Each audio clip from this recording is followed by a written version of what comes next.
This is Urso, and Urso is doing a dopamine detox, which means he is sitting in a room, staring at a wall on purpose for 4 hours. I can feel it refilling. What? He cannot. That is not a thing, but the reason it is not a thing turns out to be far more useful than the thing itself. Here is the version you have seen. Your phone, your games, your snacks, they all spike dopamine. Spike it enough and you drain the tank. Empty tank, nothing feels good, so you fast from stimulation and let it fill back up. 14 days! No screens! Reset your receptors, King! It is clean, it is intuitive, and almost every part of it is wrong. Start with a tank, because there is no tank. Dopamine is not stored up and spent like fuel. Your brain synthesizes it and recycles it continuously. You cannot run it down by having a good time on Tuesday. I'm always here! Nobody ever asks how I'm doing! What actually changes with a lot of repeated reward seeking is not the amount of dopamine. It is the sensitivity of the receptors and how strong the pathway to that specific reward has become. It's me. I'm the part that changes. And that change is slow in both directions. It is not a switch you flip on a Sunday and unflip by Thursday, which is the other reason the 14-day promise never made sense. That is a real thing, and it matters. It is just not a fuel gauge, and no amount of staring at a wall drains or refills a level that was never a level. But there is a bigger mistake underneath, and it is the one that makes everything else click. Dopamine is not the pleasure chemical. It is not what happiness is made of. The work that won a share of the field's attention from Wolfram Schultz found something stranger. Put an animal in front of a reward and record the dopamine neurons. They do not fire hardest when the reward arrives. They fire when a reward is predicted. I'm not the party, I'm the imitation! And when the reward is better than predicted, they fire more. When it is worse than predicted, they go quiet. Dopamine is not measuring how good something is. It is measuring how much better it is than you expected. Hold on to that sentence. It is the whole video. Now the part that made me want to make this. The phrase dopamine detox was coined by a psychiatrist, Sepah, and he never meant it literally. He was not telling anybody to lower their dopamine. It was a cognitive behavioral technique, stimulus control. The idea was to get some distance from compulsive behaviors, the ones you do without deciding to, so you could choose again. That's a lot less shareable. It is. So the internet kept the name and threw away the method, and then invented neuroscience to explain a name it had misunderstood. Which leaves the honest question. If fasting from stimulation is not the mechanism, what is? And before we get there, I owe you something, because a lot of people do a week off their phone and genuinely feel better afterwards. I'm not going to tell those people they imagined it. They did not. Something real happened. It just was not the thing on the label. Take 4 hours of scrolling out of a day and you have not emptied anything. You have created 4 hours. Those hours go somewhere. People walk, they sleep earlier, they call somebody, they finish the thing that was hanging over them. Any one of those would improve your week on its own. And the second thing is the one Sepah actually meant. A compulsive loop is a behavior that runs without a decision in it. Stepping out of it for a while does not reset a chemical, it puts the decision back. None of that was me, by the way. So the detox works, sometimes for reasons that have nothing to do with dopamine, which is worth knowing because the reasons it works are the parts you can keep, and the part you cannot keep is the abstinence. The answer is older than the trend, and it has a boring name. In the 1950s, a psychologist called David Premack described something that sounds obvious the second you hear it. A behavior you are very likely to do can be used to reinforce a behavior you are unlikely to do. Not a reward you invent, not a treat you buy, something you were going to do anyway. You are going to watch that series, you are going to play that game. Those are not neutral events, they are, in behavioral terms, extremely likely behaviors, which makes them the strongest levers you own, and most people spend them at random.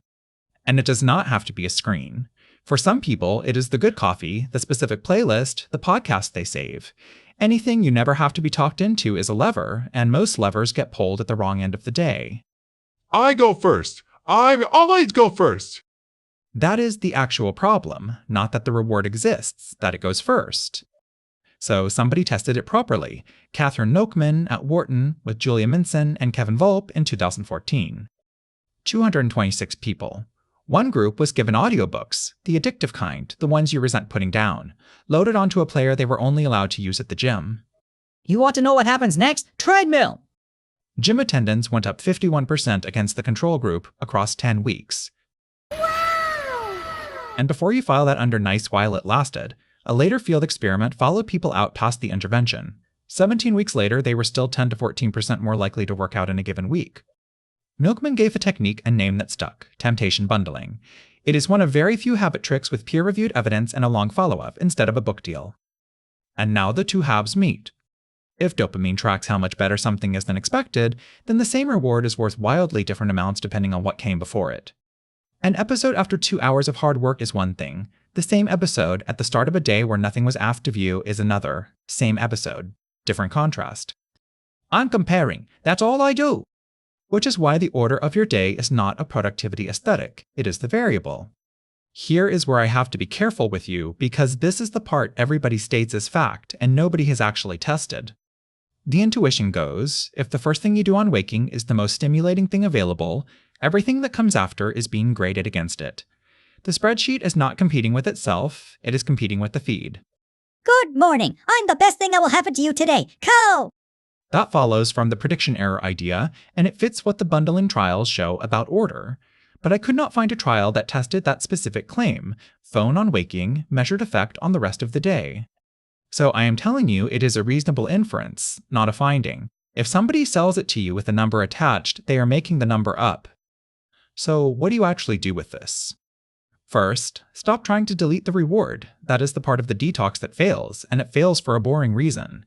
You are not going to give up the thing you like, and a plan that requires you to is not a plan. Second, find the thing you are going to do anyway.